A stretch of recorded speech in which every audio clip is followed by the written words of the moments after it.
Estupendo, Jessica, muchas gracias. Muchas gracias, Jessica.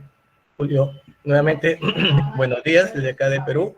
Muchas gracias por haber aceptado la invitación a esta ponencia y a exponer este tema tan importante que son las energías renovables para el desarrollo en general de las poblaciones rurales principalmente, ¿no? Que son más vulnerables en este suministro de energía que muchas veces no cuenta con la energía eléctrica en las viviendas, ¿no? En general, bueno, este, manifestarle que este evento lo está organizando el Instituto de Investigación en Energías Renovables de la Universidad Nacional de Jaén. Estamos recién iniciando con los trabajos recién se ha creado el instituto, así que estamos empezando con estas conferencias, más que todo para que el público entienda y sepa en qué situación estamos y hacia dónde nos estamos dirigiendo y cuáles son las alternativas que tenemos para solucionar algunos problemas que tienen las comunidades o las zonas rurales, ¿no? Sin más preámbulo, dejo la palabra a Julio Eichmann para que pueda exponer su tema. Muchas gracias y adelante, Julio.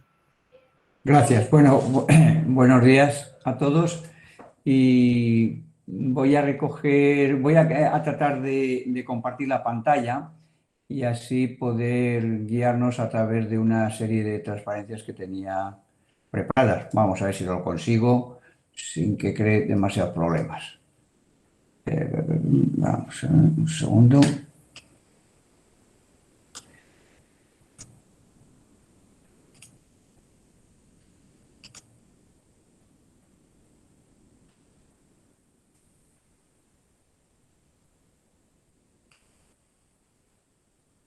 Correcto, me dicen que estoy presentando para todos, luego entiendo que ya se puede ver. ¿Es así? Por favor, ¿me confirma? Sí se ve, Julio. Perfecto. Bueno, pues lo que voy a hablar en esta media hora es sobre las energías renovables y el acceso universal a la electricidad en Latinoamérica. Voy a tratar de recorrer este índice. Primero, una mención a los Objetivos de Desarrollo Sostenible, específicamente al 7 y al Meta 7.1. ¿Cómo es la situación? ¿Cuál está siendo la situación de electrificación en Latinoamérica y el Caribe? ¿Qué aspectos críticos considero de la electrificación aislada? ¿Por qué hay que electrificar la última milla? ¿Qué es el marco integrado de electrificación? La necesidad de subsidios para ayudar a los que más lo necesitan en este tema. Alguna mención a los usos productivos de electricidad y finalmente lecciones aprendidas y referencias que recomiendo. Yo creo que si nos da algo de tiempo hablaremos algo de los modelos de suministro, aunque espero que Jessica ya haya hablado sobre ellos, por lo menos enumerar cuál es la práctica en Microenergía Perú.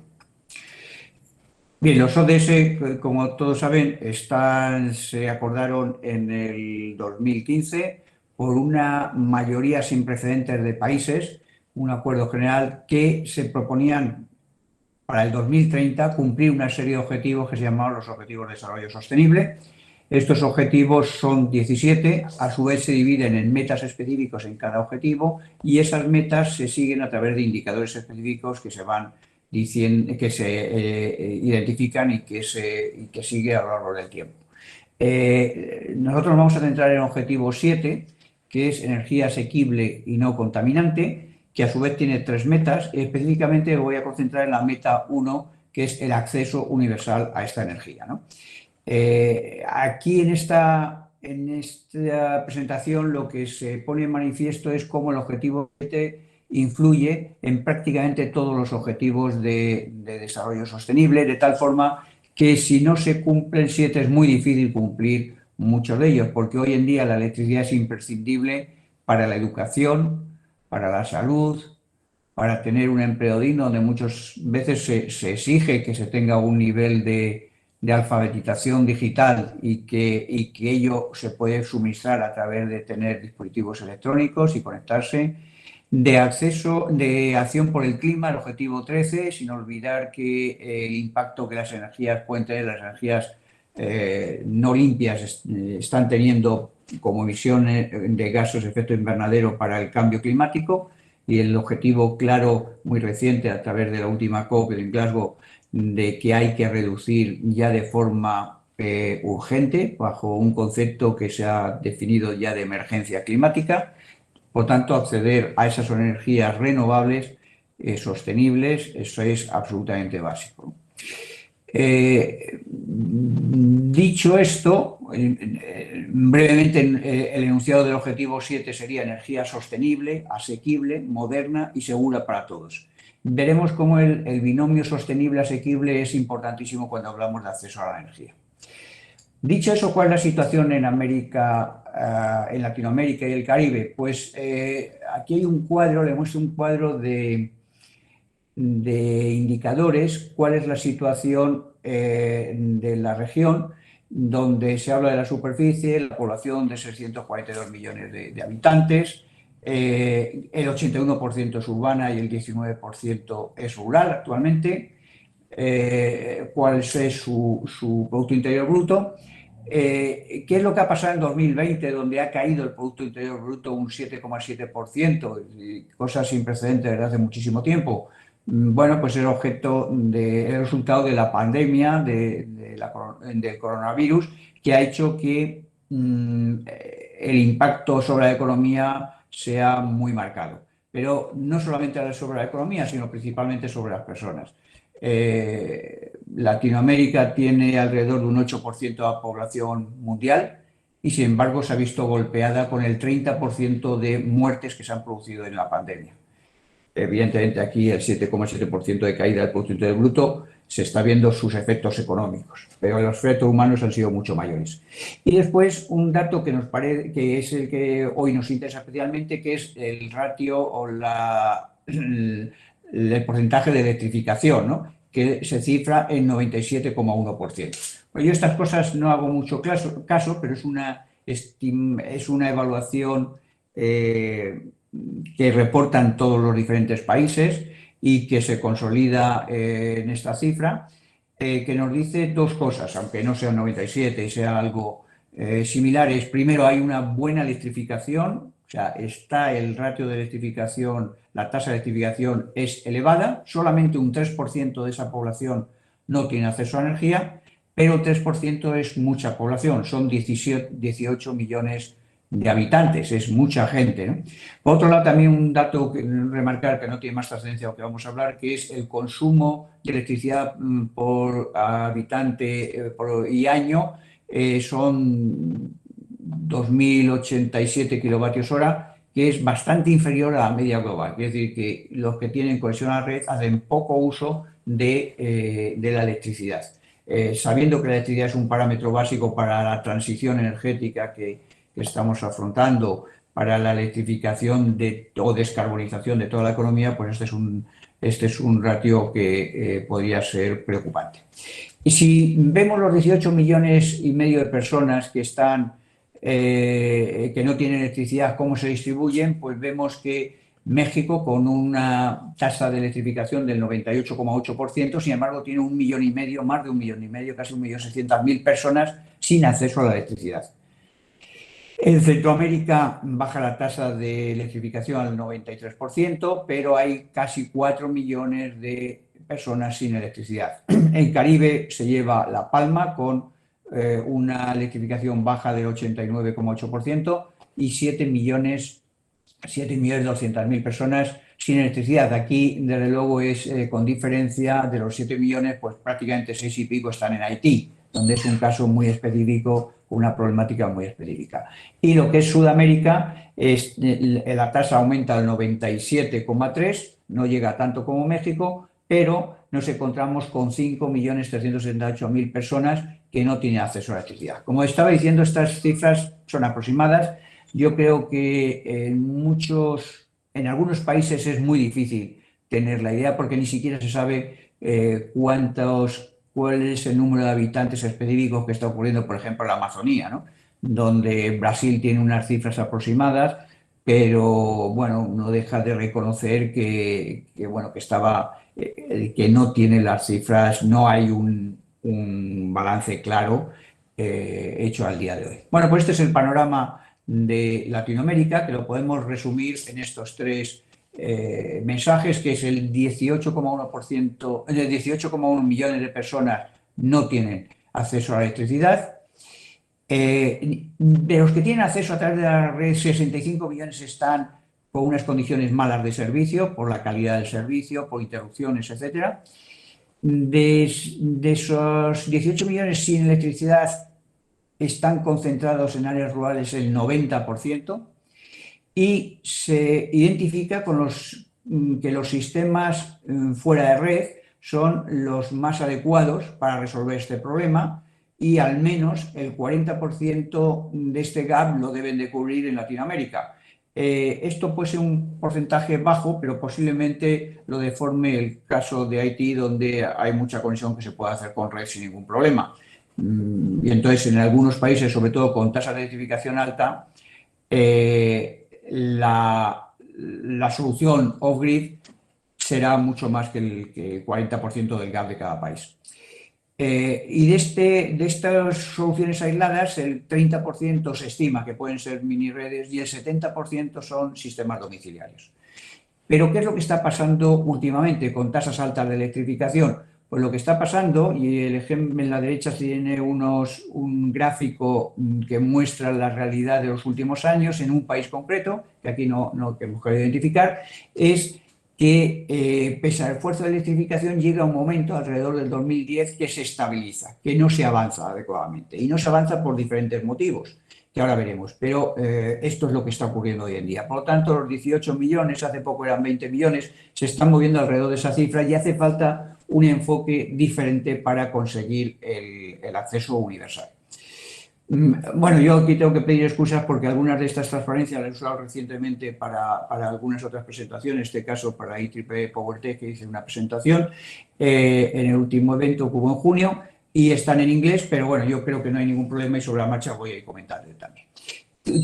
Como estaba diciendo, esa población sin electrificar, ¿cuáles son los problemas? ¿Por qué no se electrifica? Primero, lo que llamamos las características de última milla, pero son comunidades, localidades remotas y dispersas, donde hay una falta de infraestructura, ya sea de telecomunicaciones como de caminos, comunicaciones y servicios básicos, donde la pobreza multidimensional es un hecho, es decir, no solamente la económica producida por bajos ingresos, sino también por carencias de servicios básicos, como puede ser educación, salud, justicia, etcétera, que son agua, donde en muchos casos es una calidad baja. Y después la falta de personal cualificado en estos entornos, con lo cual es más difícil empezar a desarrollar actividad. ¿Cuáles son las consecuencias? Las consecuencias, perdón, me lo he pasado sin querer. Las consecuencias es que la inversión, el coste de inversión se aumenta dramáticamente cuando la tasa de electrificación aumenta, es decir, a medida de que se electrifica más, lo que queda es mucho más difícil y cuesta mucho más ir a electrificarlo. Las soluciones en estos entornos convencionales no sirven, no están disponibles. Lo que sabemos desde hace 100 y pico años de gestión de sistemas eléctricos, bueno, pues no encaja, y debemos de ir a otro tipo de modelos y a otro tipo de soluciones. Y por eso los modelos de suministro de electricidad deben ser adaptados, de alguna forma, hacia una reingeniería para soluciones off-grid. Bueno, pues a nadie les es ajeno pues la situación que puede ser en lugares remotos de la Amazonía o mismo en la sierra, con la dispersión de viviendas que indica la fotografía superior. ¿Cuáles son los aspectos críticos de la electrificación aislada? Yo creo que se pueden agrupar en cuatro grupos. Primero, acceso universal. Segundo, integración de los modos de electrificación, y sobre ello vamos a después hablar, especialmente sobre los puntos remarcados en amarillo, vamos a hablar algo. La viabilidad económica de estas soluciones que se dan en estas electrificaciones aisladas, y promover el desarrollo económico social. No nos olvidemos para qué se está electrificando. Se está electrificando fundamentalmente para mejorar las condiciones de vida y tener un desarrollo como objeto de la electrificación. Es decir, la electrificación, su rol fundamental es este, no es electrificar por electrificar, es electrificar para conseguir unos objetivos que es condiciones de vida más dignas y desarrollo económico. Por lo tanto, la participación de las comunidades, los aspectos de género, los usos productivos es un tema relevante. Bueno, sobre algunos de estos aspectos voy a ir, a medida que nos va dando tiempo, voy a ir avanzando.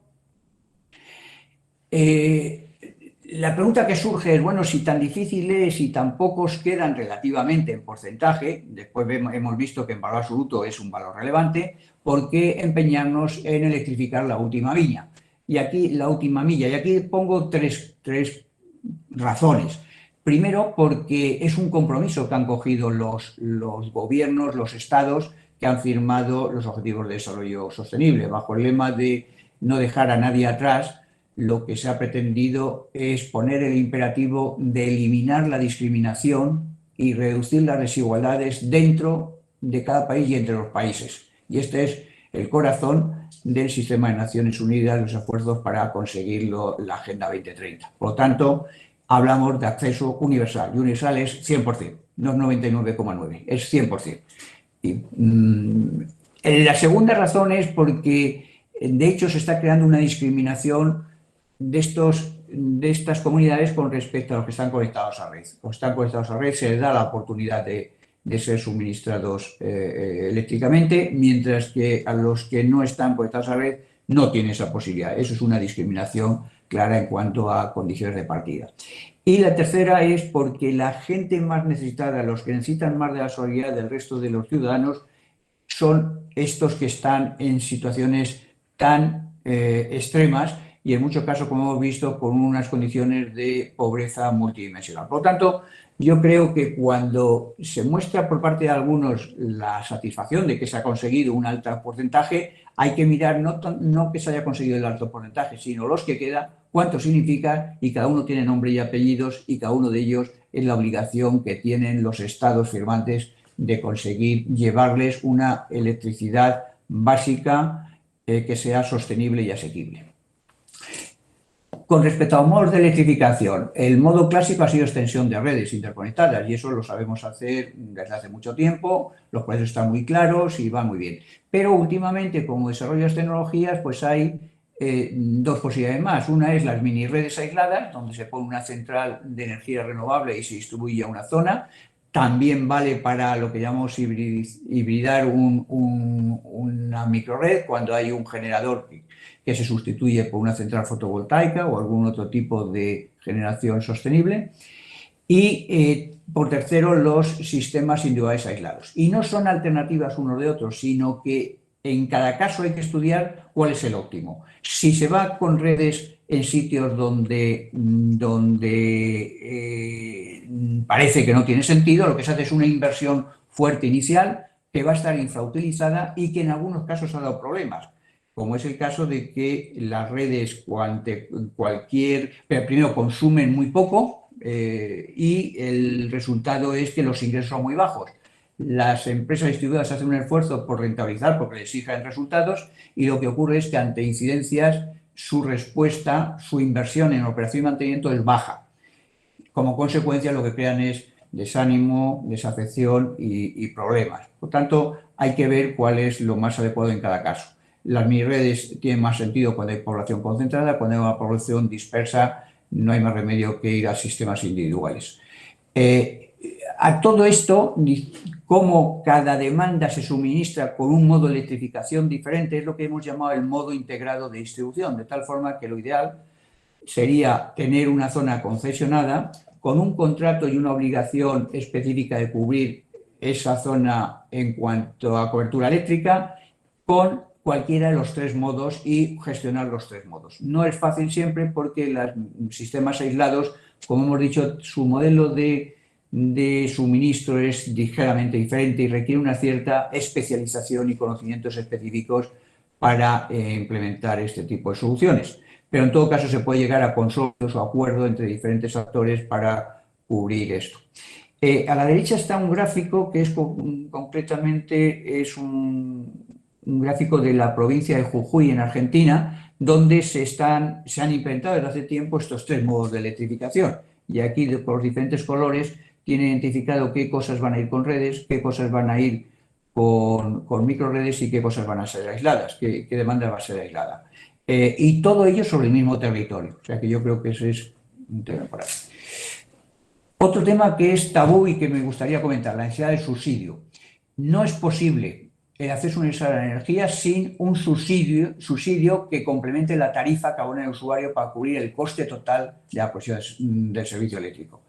Si un proveedor de servicio no cubre sus costes, aquello no es sostenible, terminará cerrando. En estos sitios el coste de servicio es muy elevado, porque las distancias, tiempo, acarrea tiempo en su intervención, por lo tanto, dinero de coste que se va, y eso hay que cubrirlo de alguna forma para ser sostenible la solución. Por lo tanto, el subsidio debe ser suficiente, no estar sometido a vaivenes políticos, es decir, que esté sellado de alguna forma, y estar focalizado en los que más lo necesitan, no en todos. Y el subsidio, hay que darse cuenta también que muchas veces nos damos cuenta que es una práctica habitual en todos los países, en todos. Y hay muchos países donde tienen una tarifa a nivel nacional y pagan lo mismo el señor que está en un centro muy poblado de un señor que está en un centro remoto, pero sus costes no son lo mismo, lo cual quiere decir que de alguna forma hay un subsidio cruzado. Y si ponemos el caso de España, no es lo mismo los costes de distribución en Madrid que en las Islas Baleares o en las Islas Canarias, porque tienen problemas muy diferentes, tanto de generación en este caso como de costes de distribución. Y sin embargo ellos tienen una tarifa por un tema de integración del territorio, una tarifa que es igual para todos. Y eso ocurre en España, en Francia, en Alemania, en muchos países. Por lo tanto, además de eso, la tarifa nacional cubre costes muy desiguales y enmascarado hay un subsidio cruzado. También se da el caso, en muchos casos, que cuando están conectados a la red hay tarifas sociales o bonos sociales que favorecen a los que menos ingresos tienen, pero muchas veces descuidan, se olvidan del caso de los que no están conectados a la red. Yo creo que en esto es pionero el caso de Perú, donde sí tiene la tarifa aislada desde el 2010, pero en la mayoría de los países, incluso de la región de Latinoamérica, no aplica esto. Hay una aproximación en Argentina, pero el resto de países no tienen esto, lo cual quiere decir que los que no están conectados a la red se ven doblemente penalizados. No se les da el servicio que están demandando y no se les ayuda a conseguir un servicio eléctrico alternativo. ¿Cómo vamos de tiempo? ¿Podemos seguir, Janier? Sí, Julio, no hay problema. Vale. No hay problema. Este es un tema interesante que es, se han definido en Naciones Unidas los niveles de electrificación, hasta el nivel 5, con una aproximación, esto es meramente indicativo, de qué potencia para alimentar qué usos. Claro, evidentemente los usos cada vez, o sea, las aplicaciones, los electrodomésticos son cada vez más eficientes, es decir, con una misma potencia pueden tener prestaciones muy diferentes. El caso con mismos vatios se puede tener a través de la tecnología LED un nivel de intensificación lumínica muchísimo mayor.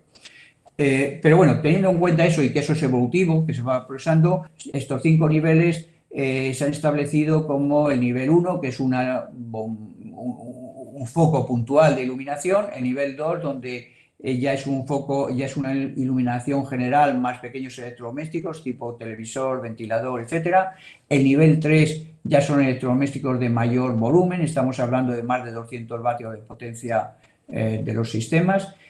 El nivel 3, efectivamente. El 4 es todo lo que lleva el 3 más ya electrodomésticos mayores, estamos hablando de más de 2000, o sea, de 2 kilovatios de potencia, y el nivel 5 que ya permite un gran electrodoméstico, lo haremos lavadora eléctrica o equivalente, y por supuesto estamos hablando de más de 2 kilovatios.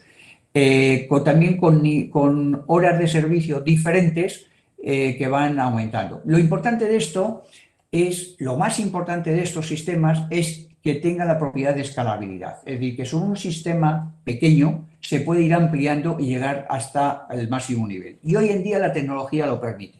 De tal forma que un equipo de nivel 1, un foco puntual, se puede integrar en un sistema domiciliario conectando, y no hay que botarlo, sino directamente aprovecharlo y conectarlo al sistema. El sistema 2 puede integrarse en un sistema más amplio porque sus placas y sus baterías deben de tener la capacidad de ampliarse, y el sistema 3 debería ser capaz, y hay algunas experiencias ya, de conectarse con otros sistemas y hacer una especie de microred donde da mayor capacidad de servicio porque se utiliza toda la energía. Es decir, la energía que yo no uso la están utilizando otros usuarios de la misma red.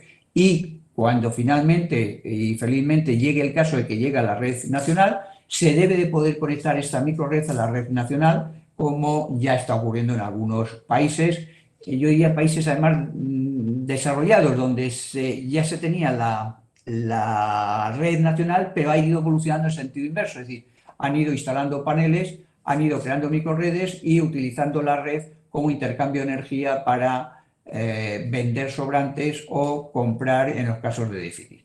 Entonces, yo creo que este es un todo continuo y los equipos deben de permitir esa escalabilidad. Como había dicho, pues los niveles de prestación de servicio en los electrodomésticos cada vez tienen mayor eficiencia. Claro, aquí el coste de la ineficiencia energética de los equipos se paga con creces a base de tener que aumentar la potencia de las baterías y por tanto baterías más caras, o los paneles y por tanto mayor coste de inversión. Lo que de alguna forma hay que establecer de forma clara es que estos sistemas, todos los sistemas, el tema de la eficiencia es un tema absolutamente prioritario. Es decir, la energía más barata es la que no se consume y es la que menos emisiones crea. Sobre usos productivos de electricidad, yo creo que hay una gran confusión. Simplemente, si definimos que uso productivo es aquel uso de la electricidad que produce ingresos a la familia o al individuo que lo tenga, yo creo que hay que dividir como en 3 tipos diferentes, porque simplemente con tener iluminación en casa puede ser que genere usos productivos, porque permite extender las horas de trabajo y tener mayores ingresos, permite comunicarse a base de cargar el celular, que de otra forma sería un coste adicional o tendrían que desplazarse, y por tanto en muchas transacciones, en muchas relaciones eso es importante. Permite tener horas en las cuales se puedan, como he dicho, se pueda realizar algunos trabajos de artesanía, de costura, etcétera, etcétera. Entonces, ese aspecto de la electrificación más básica entiendo que es productivo.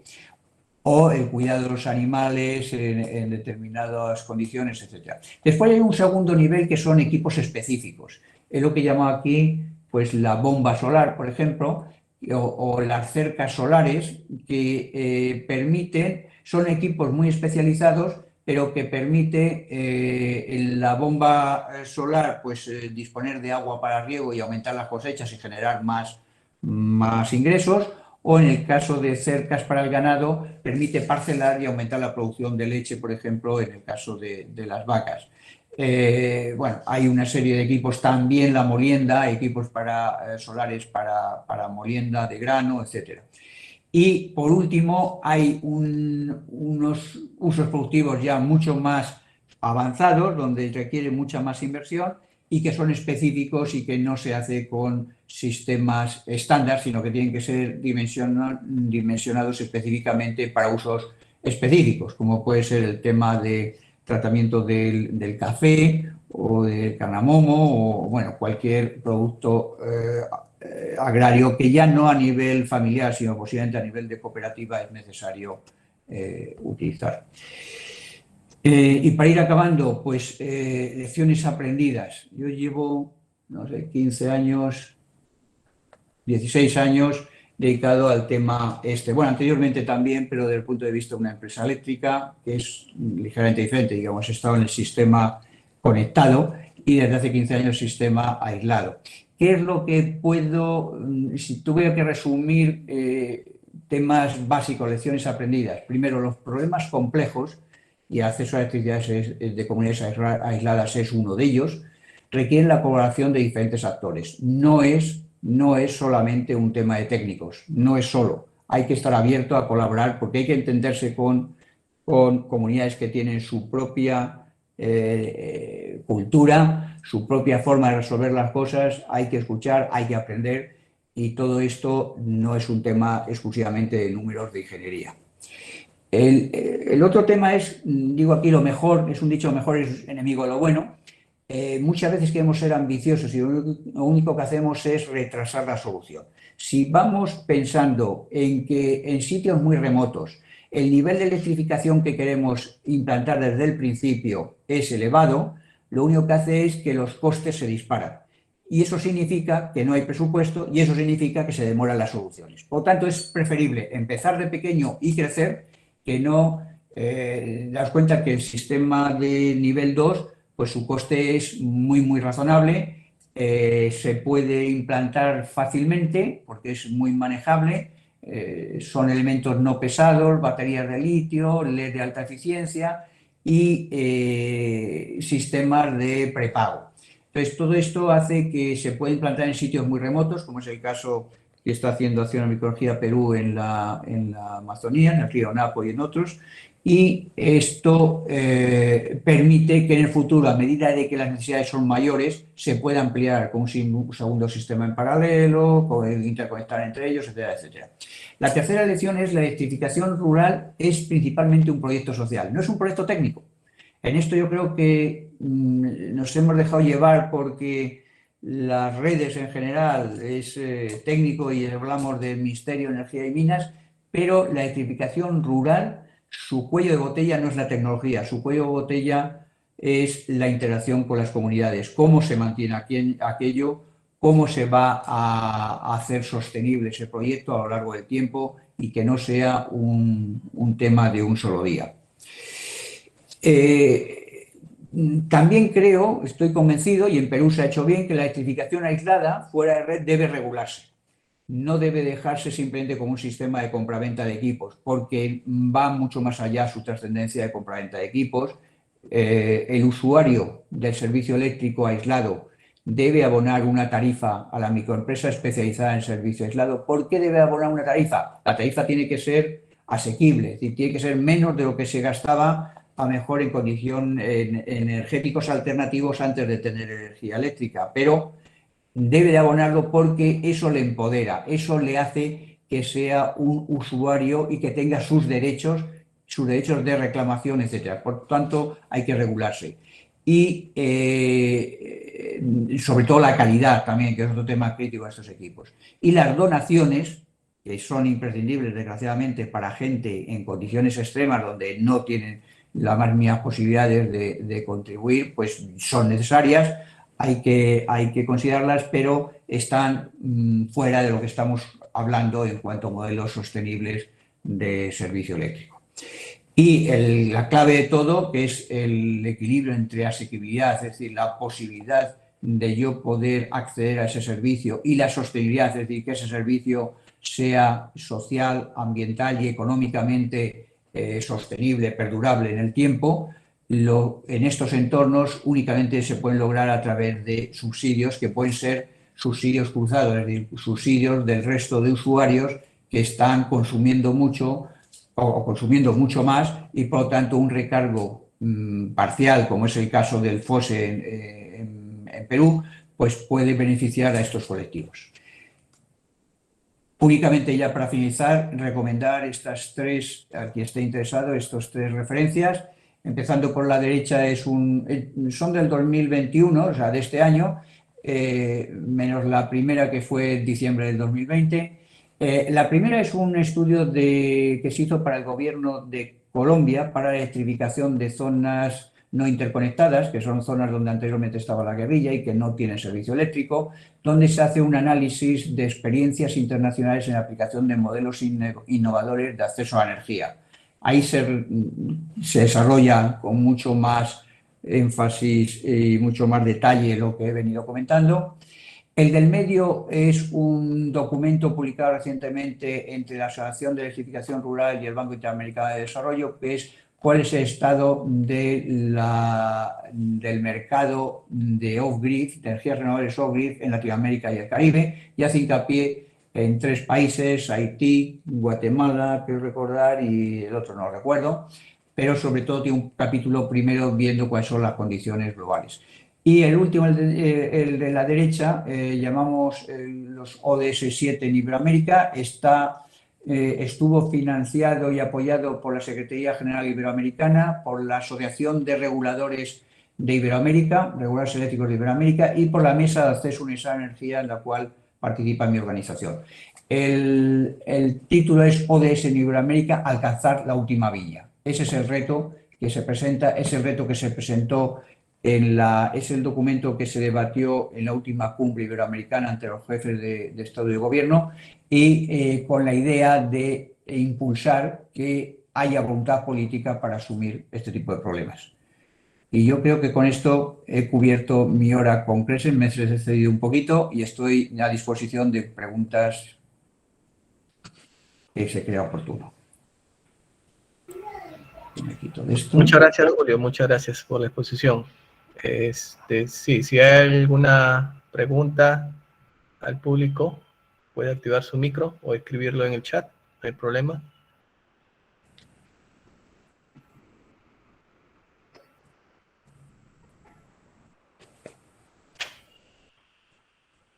Yo, como nadie tiene preguntas, me gustaría hacer una pregunta. Si nadie tiene preguntas, ¿eh? No, Sí, adelante, Julio. me gustaría lanzar una pregunta a ver si alguien me responde.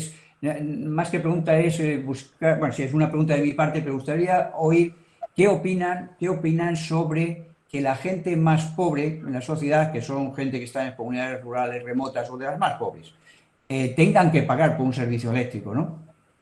¿Está eso bien? ¿Está mal? ¿Qué problemas tiene? ¿Por qué? ¿Cómo lo ven?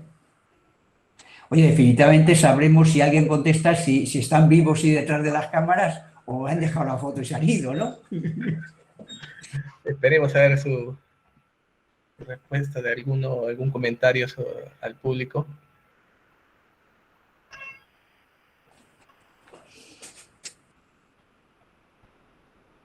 Ingeniero, buenos días.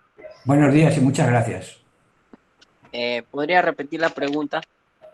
Sí, la pregunta es, ¿qué es lo que opinas sobre el que la gente pobre para un servicio básico de electricidad tenga que abonar una tarifa, aunque sea asequible, pero tenga bueno, pues eso, pagar una pequeña tarifa para conseguir el uso de la energía generada con paneles fotovoltaicos, por ejemplo? Bueno, creo yo que muchas veces, ¿no? A veces, en el caso de muchos ejemplos, estaba haciendo prácticas en una empresa de telecomunicaciones y justamente me tocó un caso de visitar a un lugar donde no cuenta con servicio a energía, ¿no? Y pude ver la realidad de una familia que no contaba con un servicio eléctrico, ¿no? Entonces, ya que esa familia, nosotros de un tanto, a unos, a unos metros más allá, contamos con una antenita de, de, de que contamos con un panel solar, ¿no? Y entonces hablé con la empresa, vi la realidad de esa familia, ¿por qué no abastecer, ¿no? Con un foco a esa familia, ¿no? Y creo yo que la gente sí estaría apta, ¿no? De pagar algo de su dinero, porque esa gente sí trabaja, ¿no? Esa gente que se encuentra en el campo se dedica a la agricultura, se dedica de todas maneras saca su producto, ¿no? Y sale a vender a algún pueblo cercano y sale su economía, ¿no? Y creo que sí podrían pagar, sino que tendríamos nosotros que llegar, ¿no? Con el servicio. Ujú. ¿De qué forma? Muchas gracias, Jair. ¿Algún otro comentario? Ingeniero, ¿podría repetir la pregunta a ver, para poder analizar a fondo? Sí, bueno, la pregunta es, ¿qué opinas de que la gente que es más pobre tenga que pagar por un servicio eléctrico que es muy limitado, como puede dar un panelito solar? está bien, está mal, no debería pagar, debería ser gratuita, debería ser una donación. ¿Cuál es su punto de vista? Bueno, desde mi punto de vista, como el Perú siendo un país democrático, sí sería factible, ¿no? En subsidiar un poco el precio de eso, de esa energía que se da, pero sí se debería pagar, porque supuestamente, como dijo el compañero, la gente del campo ve la facilidad y opta por generar ingresos para poder pagar ese servicio, ya que es un servicio muy bueno para ellos y además de solo sacar provecho, es muy, muy beneficioso para en sí, para las familias y las comunidades que se encuentran en las zonas rurales. Perfecto, muchas gracias. ¿Alguien más quiere hacer algún comentario sobre esto o sobre otra cosa de lo que ya hemos hablado hoy?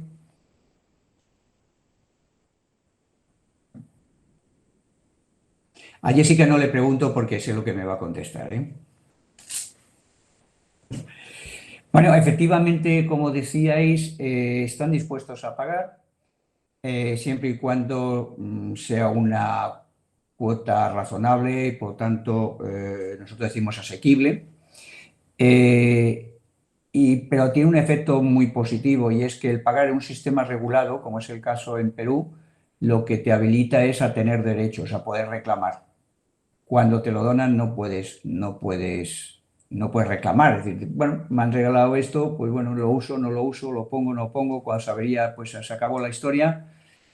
Por último, el hecho de pagar, aunque sea poco, lo que hace es que sea sostenible económicamente esa iniciativa y que pueda seguir gozando del servicio eléctrico, ¿no? Creo que ya con Microenergía Perú, yo creo que son 11 o 12 años ya que se lleva suministrando servicio a algunos clientes. Han estado durante 11 años pagando su cuota, recibiendo un servicio y mostrando satisfacción por ello. Este modelo es lo que hay que hacer extensible a toda la gente que no tiene acceso de otra forma. Bien, muchas gracias, Julio. Muchas gracias a nuestros dos ponentes, a Jessica, a Julio, por la participación. Muy agradecido. Les pediría que puedan aperturar su micro para que darles un fuerte aplauso y así concluir ya con la exposición. Muchas gracias. Muchas gracias.